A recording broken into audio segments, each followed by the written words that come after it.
Hello and welcome back to the channel, and today what we're going to be doing is having a good look at Vienna Symphonic Library's Vienna Strings.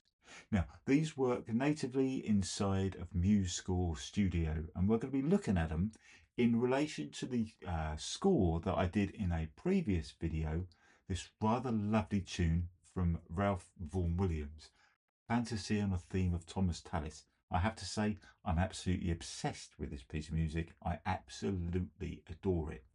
Now, that piece of music was written for a string quartet and two different sizes of string ensemble, so it's a perfect opportunity to see how they sound layered with other samples and then how they sound on their own. We're going to have a good look at the score and how it sounds the way it does. Now, I'm going to say that this is quite a long video, but I've time-stamped the chapters that you'll find in the video description below, so it's easy for you to navigate to the bits that interest you. Now, full disclosure, everything we're going to be looking at today, every sample library, every bit of software I own. I've bought everything. None of it is a demo license. I haven't been given anything. I've spent my own money on all of this software. I'm not paid for any of these video reviews. I do this channel simply for the love of it. All the opinions I state in this video are my own. It's not influenced by the manufacturer or anybody else. This is all my own opinion. What I'm going to do is play back this score as it was in that first video. Then I'm going to go over the bottom section here. This is the ensemble that contains the Vienna strings. As this score plays back, the top section here is the first chairs. These staves here are the ones for the Berlin Symphony strings, and the bottom section is for the Vienna strings. Now, in the original score, it was scored for a string quartet, but seeing as I bought myself the first chairs, I thought I may as well use the bass as well. So I've just used everything because I think it sounds lovely. And that's the only reason, really. Okay, so I'm going to play it back and then we're going to look at it. So this is how it sounds with this score. Now I'm going to keep the, if I just open up the mixer here, one thing I'm going to say before we play this back is these samples are loud. If you use the mastering section here that comes with MuseScore, and why not, it sounds lovely. Wow, it's massively loud. The dynamic range of these samples is surprising, but I want to keep the mixer open because I'm not entirely sure what's going on here, but it never gets anywhere near clipping, ever. This is coming straight from the score, no tweaking. This is exactly how it plays back, all right? I think it's absolutely amazing.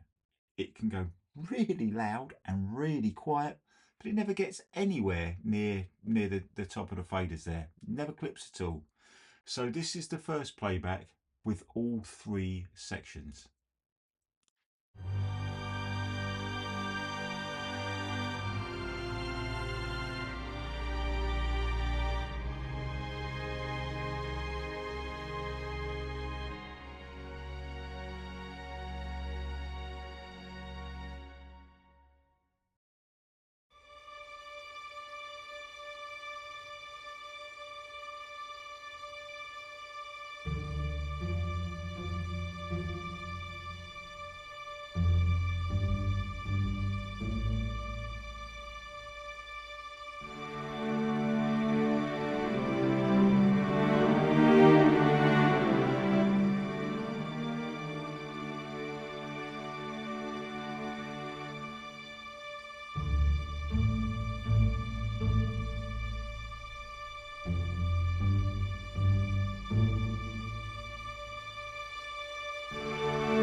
Okay, so that's the playback straight from MuseScore Studio with absolutely nothing else going on.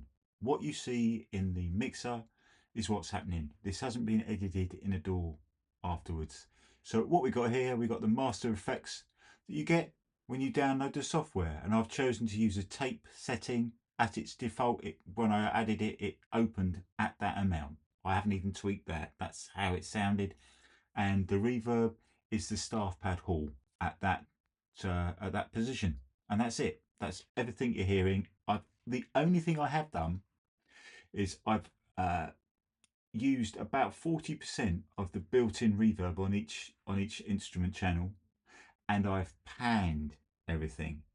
What I'm going to do now is rewind it to the beginning. I'm going to delete this score. I'm going to delete the bird-in strings from it. And we're just going to look at the VSL stuff. All right, and we're going to drill down into that. Okay, this time I'm going to play back just with the VSL Vienna Strings. All the mixer settings are the same. Check how this sounds.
Okay, there we go. That's the playback using Vienna strings. Now, I'm sure some of you might have thought, oh, blimey, Paul, that don't sound great at the very beginning there. Something don't sound right. Trust me, by the time you've tweaked it, it sounds amazing. But there are some things you need to be aware of, which we're going to be taking a look at now. Okay, let's have a look at just the Vienna staves here. Now, the very first thing I'm going to mention is if you've imported your score into MuseScore via XML, and it's highly likely you might do this, especially if you've been using Note Performer, is some of the articulations you might use in Note Performer have a very odd effect with Vienna strings. Let me just show you. If I can find a nice part here. Right, here's a perfect example. Now, in my original score, I added a tenuto on that note because in Note Performer specifically, that makes Note Performer the native version of this software, not the Note Performer playback engines. But if you're using the native sounds, that extends the note for its full written amount. So it effectively turns off the AI algorithm thing that it uses, and it counts that note specifically for its full beat. Right? But if you put a tenuto marking on this note here in the Vienna strings, I'm just going to play it back from here. You hear what happens to this note here.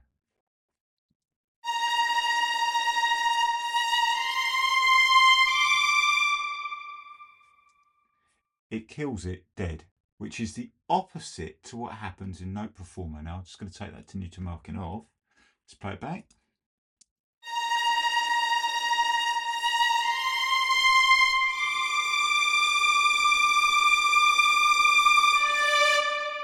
Now, I just wanted to make that point first because if you're used to using that in Note Performer to extend the notes to their full duration and you import that score, that's going to drive you absolutely insane. When I first brought this into this software, I thought there's just something's gone wrong because these notes here with tenuto markings on sound absolutely fine. Some do, some don't. It's very odd. Let me just play this one.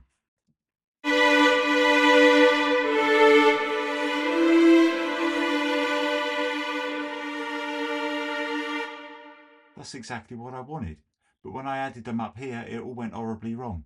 So sometimes I'm not entirely sure why that is. If your notes are cutting short, it's highly likely you have a tenuto marking and it might be hidden somewhere. Just double check that when you highlight the bar, you don't see a tenuto marking added there, so highlighted. All right. If you do, try and sneakily delete it and you should be absolutely fine. Okay. So that's the first thing to note. Sometimes it doesn't sound great. It cuts the notes off short, right? Which is not what happens with Berlin. Well, my experience with Berlin strings, that does not happen. All right. So if you're going to layer them, you might need to tweak some stuff. Okay, and that is probably the very first thing I'd recommend you look at. The other thing you want to have an experiment with is the phrasing. Now this works in a very similar way to MuseSound's own free sample library, their strings. The classic phrasing option will only use a legato sample where you've used a slur, like in the traditional form of notation. Okay, that's how the samples will interpret that phrase. They will slur those two. There'll be a legato transition between these notes here. Okay, in standard phrasing, however, the software always puts a bit of moving legato and vibrato on it, regardless of what the notation is. Okay, now it works best the quicker the music gets, and it can be very, very effective indeed. To me anyway, it does something very, very slightly different with the dynamics. I suppose that's the way the software is interpreting the phrasing. It's subtle because it's so slow, but I think it's definitely there. Check this out. Right, I'm going to highlight the first bar in the violas here, and with classic phrasing, this is how it sounds.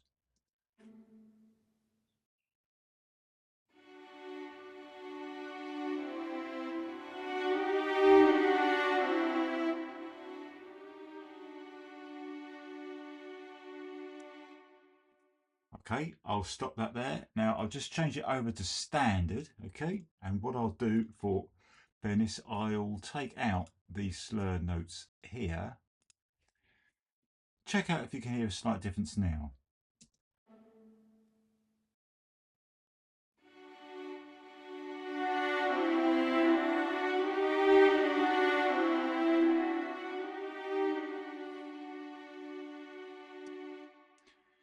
Now, trust me when I say this, I've been doing this a billion times. And to me, anyway, when we go through this last part here, it definitely sounds different. I really like it. I really like it. That is why you'll see through the score, I've changed from standard to classic a lot. And actually, sometimes it can be really lovely if you keep one stave on standard, for example, and you change to classic, even though they're maybe playing in unison or they might be an octave apart, that slight phrasing change can be really, really effective.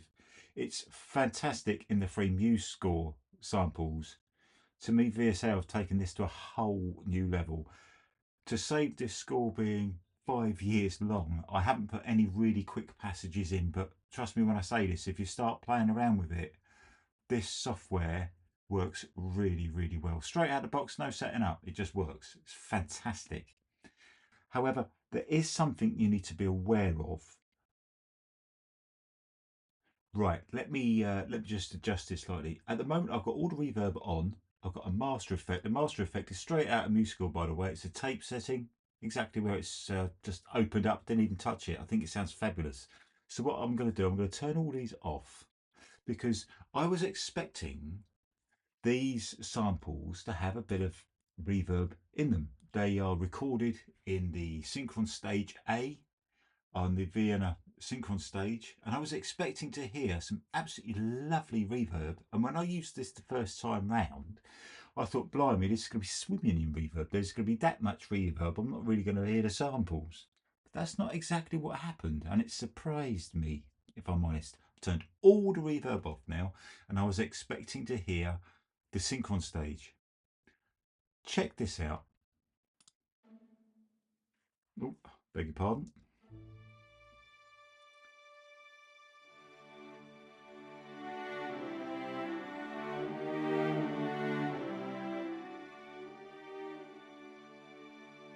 How dry are they? They are not bone dry, but they're not far from it.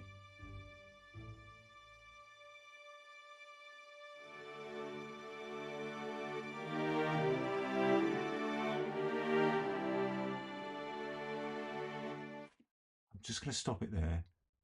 I know it was recorded in Synchron Stage A, but perhaps they just used the close mics. I don't know, perhaps they haven't used those lovely room mics and all the ambience and everything. But I think personally that mic was so close it must have been on the instrument because they are really, really dry. Now, if you're trying to use these samples in a situation where you don't want as much reverb as I'm using here, I think it's only fair that I point this out because let's see what happens to now. I know this is a slow piece, all right? So let's change the phrasing here to classic, right? So it hears that it plays back that slur, but with no reverb on it at all.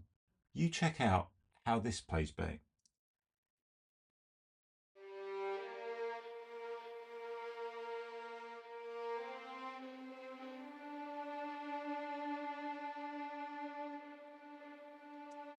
Okay, standard, beg your pardon, classic has played back okay like that. If I just take this slur off here, I'm going to play a standard back. You hear this one.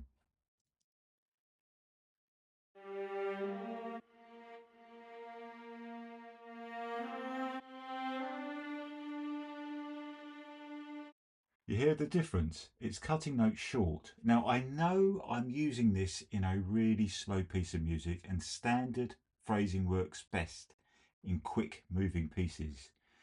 But I was surprised by that, if I'm honest. A, it's bone dry, and B, the slower you go, the standard phrasing kind of falls down a little bit. And I think it's only fair that I should point that out. Because I assumed the whole point of the Synchron stage was the reverb was embedded in the sample. And then I thought, well, that's a bonus really in one way, because there'll be a lot of people out there thinking, well, that's brilliant because I can put any reverb I like on here now. And yes, you can. So let's put, seeing as we're looking at the violas, let's stick something from Seventh Heaven on when that opens up. Okay, I'm just going to use my standard Sibelius preset, not even going to touch it. Let's see how these sound now. Right, so there we are, that's open. I'm going to highlight this bar. Check this out.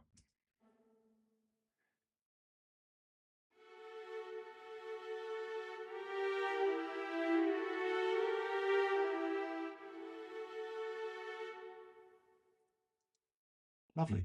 These samples are fabulous. And it sounds different, completely different, with different reverb, which reminded me, things used to be very, very similar to this at one point, didn't they? I'm just going to press play on this version. These samples are at least 10, probably nearer to 15 years old. They might be older than that. And I think they still sound amazing.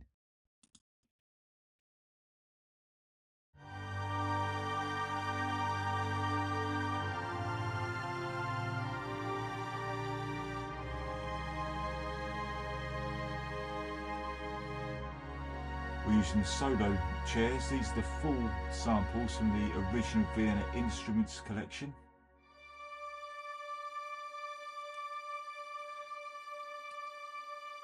Then the chamber strings and the Appassionata strings from the special editions, all hosted in Vienna Ensemble Pro and using the Pernek Monastery Mirex reverb extension, all positioned on their stage automatically by the sample player. All the sample players are using humanization, but that is not automated with the Graphical MIDI Tools plugin yet.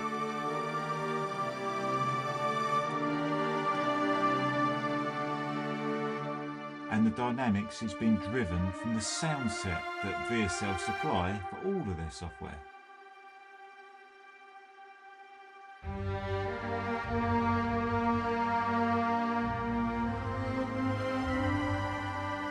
The velocity crossfade controls volume in Sibelius' sound set.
Now, the more I used Sibelius and Dorico and MuseScore with VSL's software, I can't help thinking how forward-thinking was this company. Whenever it was they implemented the soundset system with Sibelius, there was no one else out there doing it for all their software, and it allowed anyone who wanted to use notation with world-class samples to be able to do it, and to give you the ability to change the sound of those samples with added reverb of your choice. Now, they brought their software bang up to date in that regard with MuseScore. If you don't like the sound of the inbuilt reverb, turn it off and use your own. I suppose the question is, if I was new to notation and I was new to samples, would I buy Vienna Symphonic Libraries, sample libraries? In a heartbeat, yes, I would. They're worth every penny. And for the current pricing of them, my word, you will be blown away. It gives you more options than you care to mention. There are some quirks with it, but there's quirks with every sample library. Download it, add them in the mixer, boom, start writing. It's absolutely wonderful. And they sound amazing. They just sound amazing. Overall, I think this is a stunning addition to MuseScore. Absolutely, absolutely recommended, 100%. I'd love to know what you guys think in the comments below. Thanks for watching, and I'll see you again soon for the next one.